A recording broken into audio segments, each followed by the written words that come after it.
What I'll also tell you is that Agent Mulder has developed a consuming devotion to an unassigned project outside the Bureau mainstream. Are you familiar with the so-called X-Files?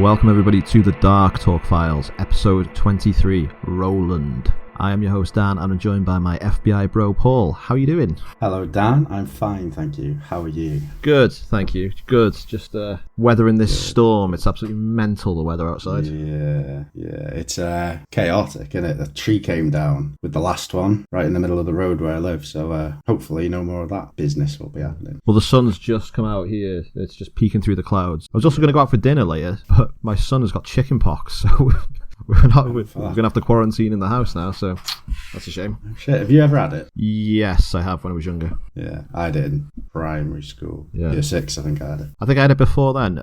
It can be quite dangerous, though, to older people. Yeah, as an adult, it can be dangerous, apparently. Yeah. But so we're playing it safe, and we're not going to take him out of the house. That means he gets the week off school, so that means when I'm trying to sleep after my night shift, he's going to be jumping on me, throwing his toys at me, waking me up to change the telly. Rubbing his chicken pox all over you. So, here we are. Final Monster of the Week episode, Roland. What did you think of this one? Give us a quick thoughts. I enjoyed it because I'm going to just repeat myself every time, you know. It's the 90s tech, the X-Files, the music, everything, but we kind of had this story before. It's like the third time this has happened. Yeah, I knew you'd think that. It was exactly my thoughts running through. Yeah, this is the third time. Although I will say this is probably the best of those 3 times. I quite enjoyed this one more than Shadows and Born Again. But it's... Yeah, it's better than Born Again, definitely. The acting was really good, shot well and everything. It was just... I think I told you this morning, I fell asleep watching it.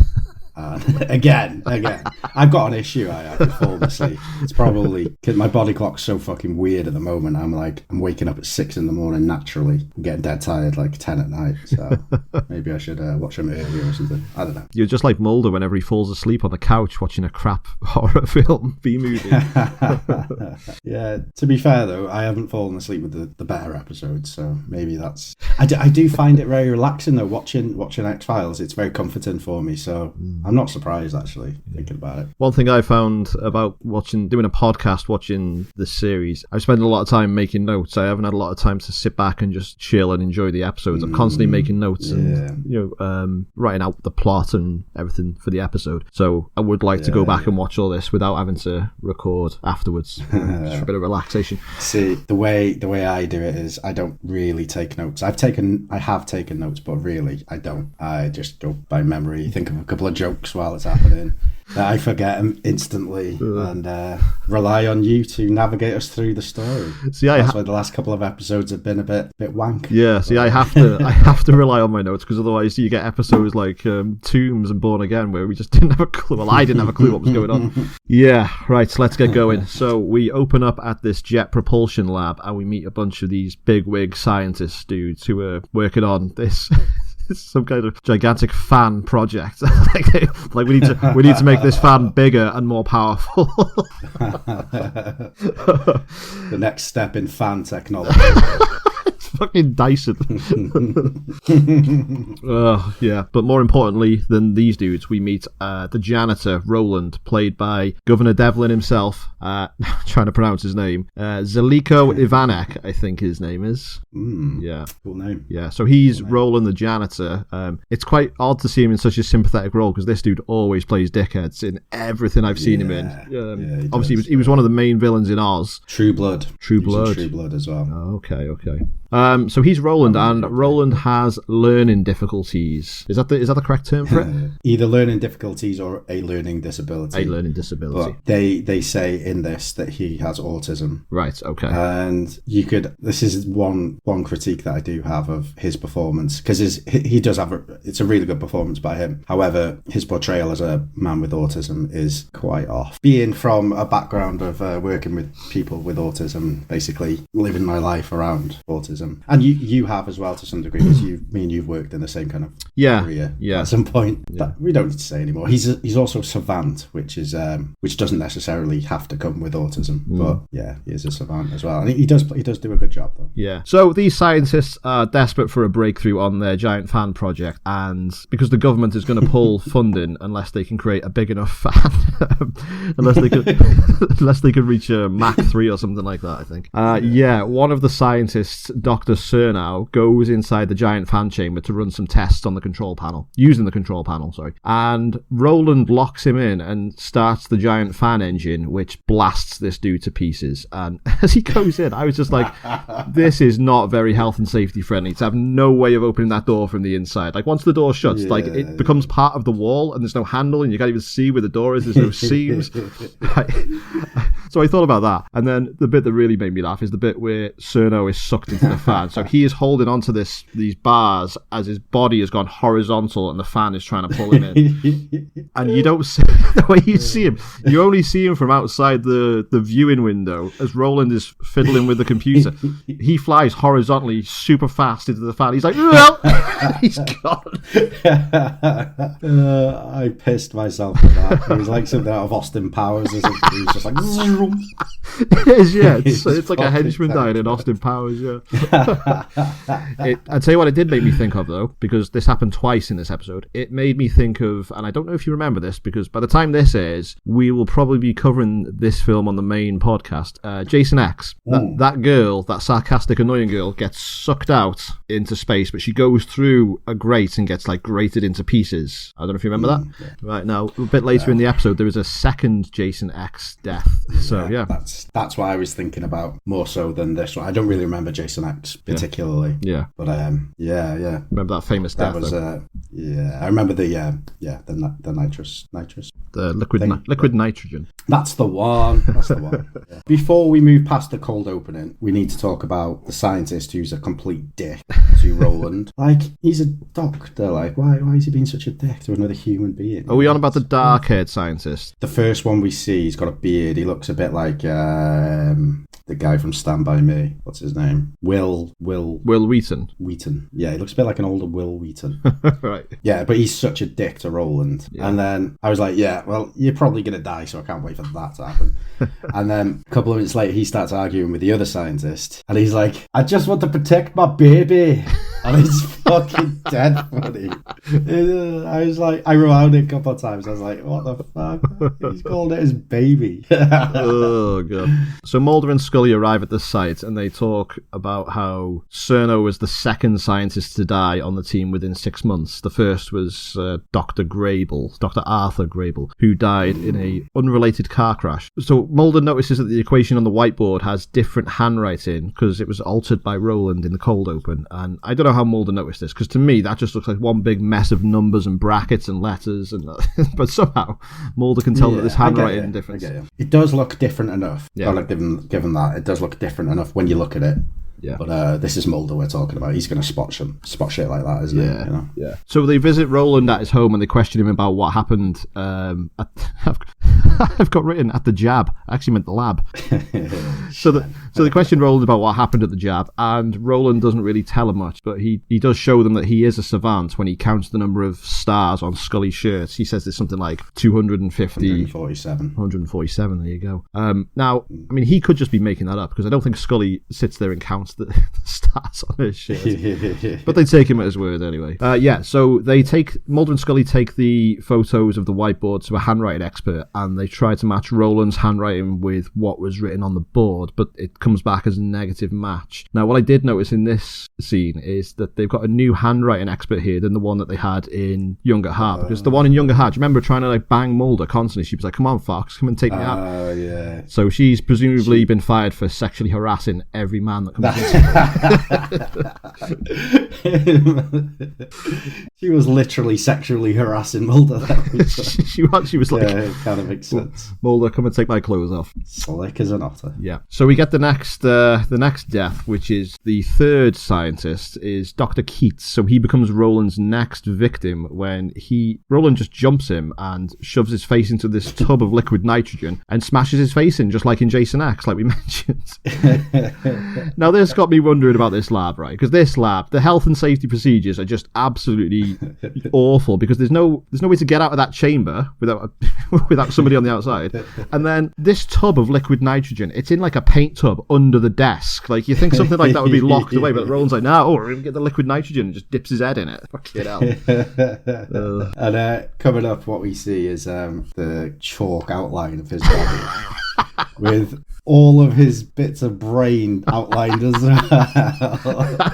I was like, wait, did they actually outline chunks of his fucking skull? It's like absolutely mental. Yeah, you'd have to, I suppose, wouldn't you? Maybe they would just do it as a general outline. I don't know. What is that Naked Gun joke? There's a Naked Gun joke with chalk outlines. Like, I can't remember it to save my life. Is it either like somebody's dead and like they've done like a chalk outline of his massive knob or something like that? Do you know what? I know what you mean, but I can't think of it. I only watched the trilogy like about a month ago as well, when that new one came out. Oh yeah. And I can't believe don't fucking remember it. I think chalk outlines are quite funny because there's a lot of comedy you can do with them.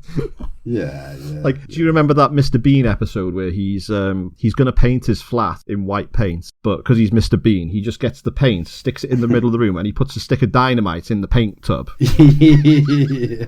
And while this happens, some guy that was at a party at Mr. Bean's house comes back to get his hat. So as he's reaching up to get his hat, the paint blows up. So when Mr. Bean goes back in, there's just the silhouette of this man reaching for his hat. Oh, hell, yeah. Anyway. Do you know what? I always think of chalk outlines. They always remind me a lot of the first Tony Hawk game. Why is that? Because there's one level. There's the San Francisco level. There's like, I think it's the first one anyway. There's like chalk outlines all over the place of like corpses and stuff. Oh, sure. I can't remember that. Yeah. So somebody has logged onto the computer as Dr. Arthur Grable under his username and has been continuing his work even though he's dead. So Mulder guesses the password, and it's the same combination of numbers that Roland had written down on a piece of paper that Mulder stole earlier to use in his handwriting test. But this is where I noticed something. I've just got it written here. So, has Mulder had a haircut in this episode? Because he looks like the sides of his hair have been buzzed, and he just looks a lot neater than he usually does. Well, I noticed this on the episode that we're going to cover next. He has got such a shorter haircut. It does look very good, but I was wondering whether they were coming up to the end of the season and filming was finishing. They were wrapping up. Yeah. And maybe he's got a new haircut for a new role or something. It's not that different, but it's definitely a lot shorter and a lot neater. Yeah, it's noticeable, yeah.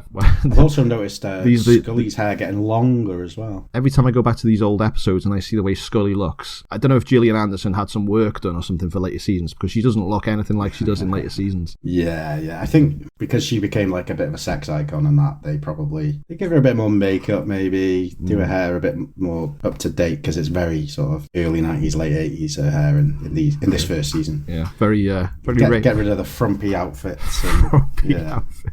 Yeah, you know what I mean.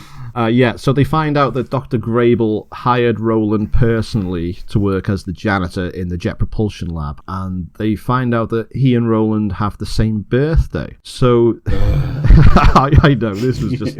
So they also believe that Dr. Grable may still be alive and killing his old pals, and so they question the last surviving doctor, the one who was a bit of a dickhead, Dr. Nolette, and he says it's impossible that Grable survived the crash, because he tells them that Grable has had his head frozen in a cryogenics tube, just like Walt Disney. So they also discover that Grable and Roland might actually be twins when they do an e-fit on a picture of Dr. Grable. So they remove his beard, glasses, and long hair like they're in a game of Guess Who, and he looks exactly like Roland. And I've got to wonder, how did none of the other scientists realize that Roland and Grable are identical twins? Like, I know he had a beard, long hair, and glasses, but come on, they've known Grable since they were all like dropping acid in the 60s in college, and they just didn't click that they were the same dude. I would put it down to they don't even look at Roland enough to notice, because they treat him like shit. His hairline's receding, and the bearded version's hairline's covered up a bit with his hair. Yeah, I'm making excuses for him, but Yeah, you would definitely know, wouldn't you? Yeah, but then again, these guys are dicks. Like, yeah, they probably don't even look at Roland, do they? I also probably wouldn't notice. I've got the worst brain for recognizing faces. I have complete face blindness. Yeah. A lot of the time. I remember I met someone a few months ago, and I had known them for a long time, and they were like, "How are you doing? You all right?" And I was just like, I don't know who you are at all. So yeah, I'm not good with this kind of thing. And I also match faces that don't look alike to look alike as well. I think I only have like a certain amount of memory storage in my brain as well. You haven't got enough RAM.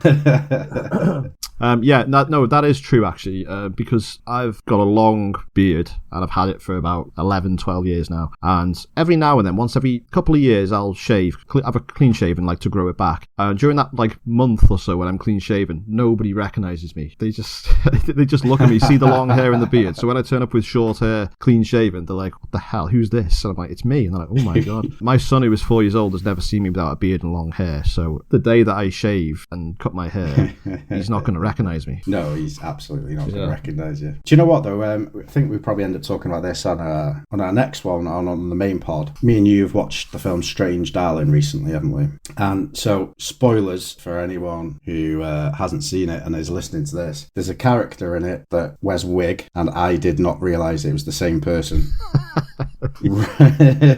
All the way through, I was like, "What the fuck?" And then I was watching horror short on YouTube at my mum's house with my mum, and sometimes like when I go around there, we just stick on something in the background. And there's this like shitty short horror where this woman scalps somebody, and she's got like long ginger hair, and then she scalps this woman who's got blonde hair, and then she puts the blonde scalp on her hair with a blonde, and she looks like a completely different person. Right. I was just like, that is so strange to me. I have got a bit of face blindness with, so I can't tell the difference between Gwyneth Paltrow and Cate Blanchett. What? Because they're both in The Talented Mr. Ripley, and I've got face blindness with those two. And I would have added Claire Danes to that one as well. Until I watched Homeland, I couldn't have told you who Claire Danes is either. They're just all like this one big gelatinous blob that I just can't differentiate between. Yeah, I understand what you mean, but looking at those people, I don't. Oh, I know they don't look anything like each other. I just can't tell the difference between them. That's fair. Yeah, which is odd because we've mentioned this on the podcast before, because I think that Javier Bardem and Jeffrey Dean Morgan look exactly the same, but I can't tell the difference between those two. Yeah, they do. Yeah, that's it. Oh, I thought of another one. Thought of some more doppelgangers. Tom Hardy and Logan Marshall Green. Yeah. Logan Marshall Green is a twin, and his identical twin looks just like him. And I remember showing someone a picture of Logan Marshall Green and his brother, and I was like, "Look, it's Tom Hardy and Logan Marshall Green."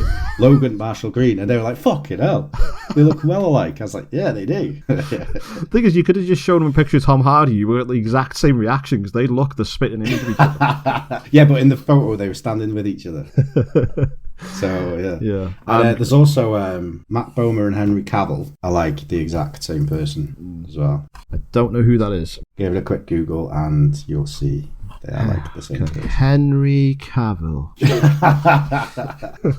So Mulder thinks that Grable and Roland are psychically connected twins, and Grable is controlling Roland to kill everyone for stealing his work, his data, which turns out to be correct. So Dr. Nolette goes to sabotage Grable's cryotube, because he's worked this out as well, in an attempt to stop him. And it's funny, it's odd, because the episode seems to portray Dr. Nolette as the bad guy, but all he's done is use Grable's work to advance his own, which is something that must happen thousands of times in the scientific community. I bet you everybody's trying to fuck each other over to get the credit. Yeah, I reckon absolutely. Yeah. But also they're on the same team, so surely like his work's going to go towards their work. Yeah, you know what I mean? Just because he's died, it doesn't mean they can't use his work. Exactly. Yeah. So, but the way the episode framed, I was like, oh, Dr. Nolette was responsible for the car crash that killed him, but he's not. He hasn't anything to do with it. Like, he is a bit of a knob, but you know. Maybe it would have been good if it was more of a story where they had stolen his work and killed him to steal his work. Maybe I don't know.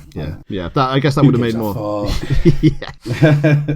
Yeah. So Roland is doing some work in the lab, and Nolette comes in armed with a gun. They both get into a scuffle, and Roland gets the advantage, and he knocks out Nolette, and Nolette wakes up inside the gigantic fan chamber, which still, after that death, does not have a handle inside the door. You think that would be the first thing they do, is install a handle on this door so you can get out.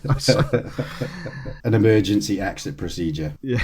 Like, we've done a risk assessment on this giant, dangerous fan, and we've rethought it, and we discovered that you probably need to be able to get out somehow if you get stuck in there. So we bought you this door wedge, so just place that underneath. It'd be so get out.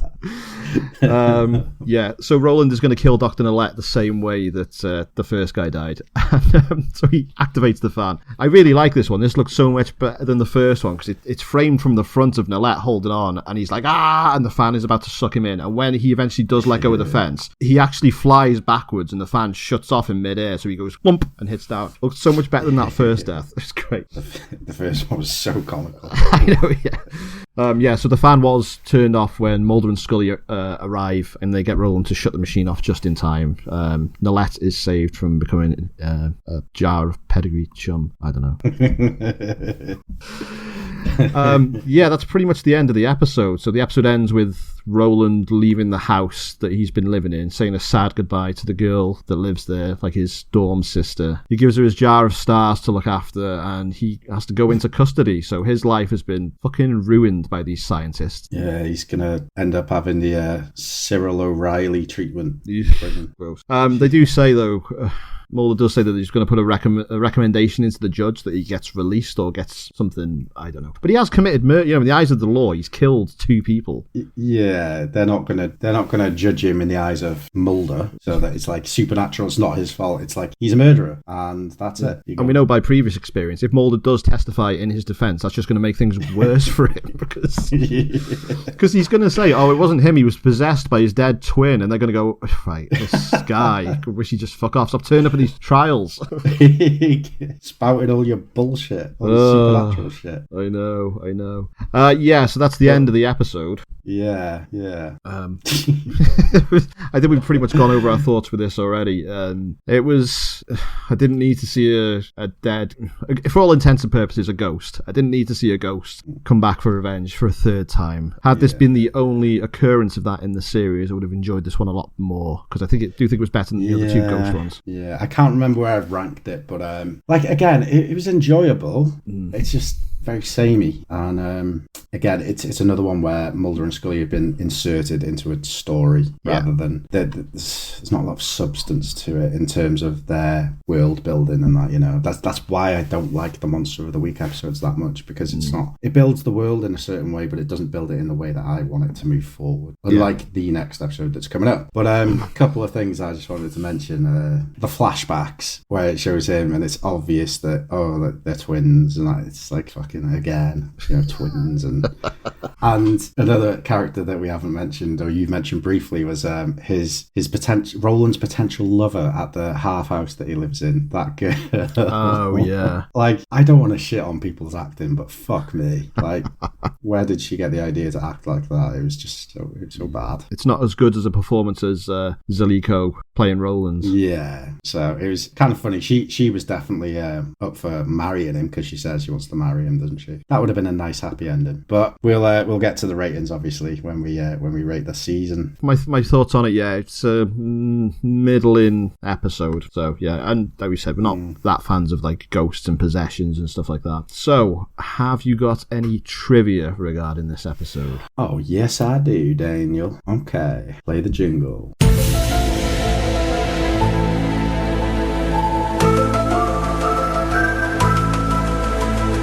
Zeliko Ivanek was the first actor to read for the part of Roland. Chris Carter was blown away and decided almost immediately to cast him. I'm absolutely not surprised. He's a good actor. Yeah. Again, we're used to seeing him in roles where he's a bad guy. I mean, he was a kind of a bad guy in this, but he was more of a sympathetic bad guy. It wasn't his fault, was it? No. Yeah. The quote paraphrased by Dr. Nolette, "I have seen further. It is by standing on the shoulders of giants," is commonly attributed to Sir Isaac Newton.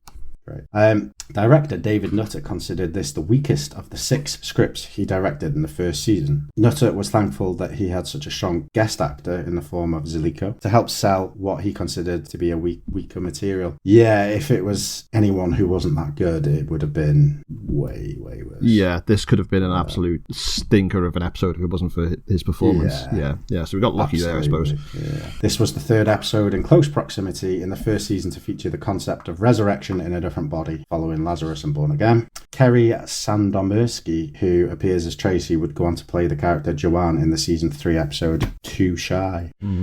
Canadian 90s sci-fi show PSI Factor Chronicles of the Paranormal, which borrowed many plot elements and story ideas from the show, borrowed some elements of the episode for their own episode John Doe in 1999. Never even heard of it. Me neither. Among many NFL posters in Roland's room is an O.J. Simpson Buffalo Bills poster. This episode aired 42 days before O.J. Simpson's infamous car chase on June the 17th, 1994. Yeah, I wonder if they'd have taken that down if they wouldn't have. Do you remember that WrestleMania where Goldust fought Roddy Piper in the street fights? Yeah. Oh shit, yeah, because they filmed it like it was. They used footage, didn't they, from the OJ? Yeah, they used the OJ car chase footage to pretend it was Piper chasing Goldust. Fucking hell. Oh, ridiculous.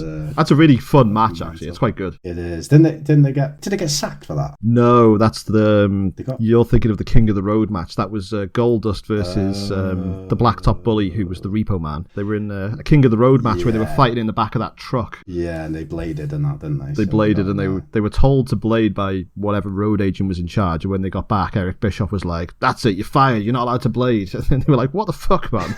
Fired them both. But then we got Goldust. So love Goldust. Love Dustin Rhodes. He's my favourite wrestler. Yeah, he's your favourite wrestler. He is. Well, one of them. And one more bit of trivia. In this episode, it is revealed that Scully has 2 brothers, one older and another younger, but she doesn't speak about her sister. And there you go. That's the trivia. So yeah, trivia of the week.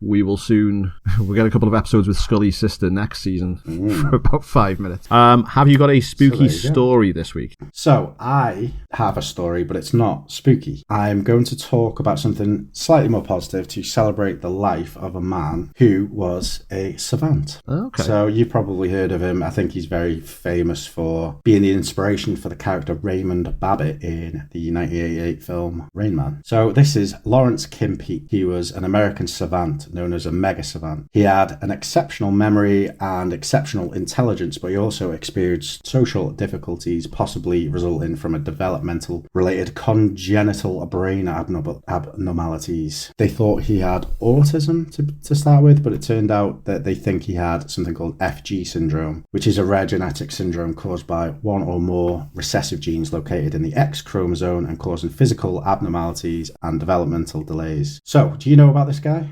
No, but I'm aware of the film. Okay, so here's a short list of some of the things that this man could do. So he was known to have an IQ of 87, which is quite a bit below average, isn't it? I think the average IQ is around 105 or something like that. So this man, Kimpe, could read 2 pages of the same book at the same time with each eye. So here's a little paragraph. One reason reading both pages of an open book at once. One reason Kim was able to provide so much detail and depth about his voluminous memory. Did I say that word right? I don't know. I've never said that word out loud. Was that he could speed read anything put in front of him. Peake could open a book and read each of the 2 facing pages at the same time, the left eye reading the left page and the right eye reading the right one, effectively absorbing both pages at once. Even thick books were filtered into his brain in under an hour using this technique. He became known for going through the better part of an entire catalogue of books in the Salt Lake City Library, reading everything he could get his hands on. So he memorized something like 2,000 books or something like that, probably more. Yeah. He could read a big novel in a couple of hours, like reading 2 sides, 2 pages with different eyes and taking it all in. That is insane. Like, really think about that. No, I know. That is absolutely mental. It is. I can read words quite well, but I can't read books very well because my brain does not take in the information. I'll read a paragraph over and over again, and by the time I get halfway through, my brain's already thinking about something completely different. I'll see a word and it will make me think about something completely different, as I just said. And I have 0 attention span, so that is insane to me. More insane to me, I would say. I've got a lot worse worse with reading over the past sort of 10 years, ever since I've had a smartphone, because it's basically like, if I read something in a book, I'll be like, oh, that sounds interesting. I must get my phone out to write that down so I can look into it later. By the end of like reading one chapter in a book, I've got like 5 different windows open with something I can go and then research later on. You're like different Wikipedia pages. So yeah, it's like the curse of like the internet, basically. Like we have so much information available, it's hard to stick with one thing. It's like, do you remember when you were a kid and well, for me, we grew up with 4 or 5 channels until I was like 16 and we got Sky. And you just had to watch whatever was on. But as soon as you get all those different options, how hard does it become to try and find something to watch? Like, exactly. I've got every streaming platform available and I struggle to find something to watch at night because there are too many options. Yeah. Back in the day, you just stick on Channel 4 and whatever was on it, you just watch it because that's all you had. Yeah. It's mental. It's like with, like, I find myself now, so if I put my smart TV on and I open up YouTube, I just press play on whatever is suggested or top rated content because the algorithm recommends me things I know I'm going to watch, so I want some background noise.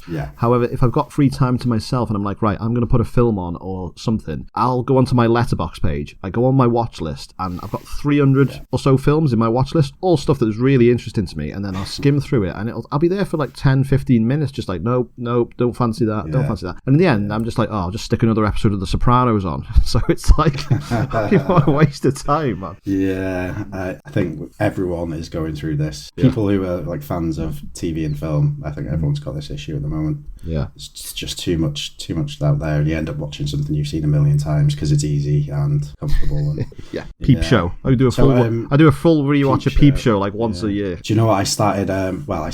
It came on just randomly last night after I'd finished watching a different program, Mitchell and Webb, their new sketch show. Is it any good? I gave it 5 minutes and I was like, no. I'm not a fan of sketch comedy these days anyway, but yeah, there are some classics that I will rewatch because they're just amazing. So is like one thing I do watch once a year is The Wire. I watch that from like top to bottom all the way through because it's the greatest show ever. But more recently is Better Call Saul because I just love that show, and when it's nice and fresh in my mind, I like to back it with Breaking Bad. So I think early next year I've got that in me. Oh yeah, I can't wait for that. So I annually watched the first episode of The Wire and never watched any more of it. And it's all because of you. You're always like, watch The Wire, lad. Fucking watch it. And I'm like, oh, all right, I will. And I put the first episode on and I watch it and then never get back to it. But I really do want to see it. Same with Better Call Saul. I've seen the first couple of episodes loads of times, but I've never really gotten into it. I've never really, don't know. I started watching Fargo again, the TV show. Love Fargo. Started with season 2 with Kieran Culkin and Jesse awesome. Plemons and that lot. So good, fucking hell. Have you seen any of the other series of Fargo? I tried. I got this thing with Ewan McGregor. It's like I find it really hard to watch him. I can't. I know I loved like Train Spotting and Shallow Graves and stuff like that. Older stuff. Phantom Menace. Right, I'll carry on with a couple more of Kim Peek's skills. Providing instant driving directions between any 2 cities in the world. Before Google Maps could do it, Kim could. Among his other reading materials at the library, he absorbed maps, atlases and travel guides. Using a combination of his near-perfect recall and prodigious mathematical calculation abilities, Kim could calculate the best routes in his head in an instant, years before anybody thought to put a computer on the job. Insane, isn't it? What the brain can actually do. I mean, this is all so cool because this is all stuff that like London taxi drivers have to do the exam, don't they? They have to learn the knowledge, and they have to memorize all that shit. Yeah. So this is stuff that your brain can do, but there are some people, obviously like this guy, who can just do it like that, and he just knows. That's fucking amazing. He could also figure out anybody's birthday. So you tell him what day somebody was born on. If you told him your birthday, he would just tell you in an instant. Oh yes, I've seen the video. I've seen the video of him doing that. Actually, yeah. He says, "Oh, that was a Friday," and it was, yeah. Yeah, I've met someone who could do that as well, working in our kind of... But the thing is, though, this guy, he may be talented. Is he as talented as I am? Because I can name every WWF Intercontinental Champion from the 90s. If you read through that kind of stuff, yeah, you definitely and all the WCW champs and all the ECW champs. I bet he could do all that as well. Yeah.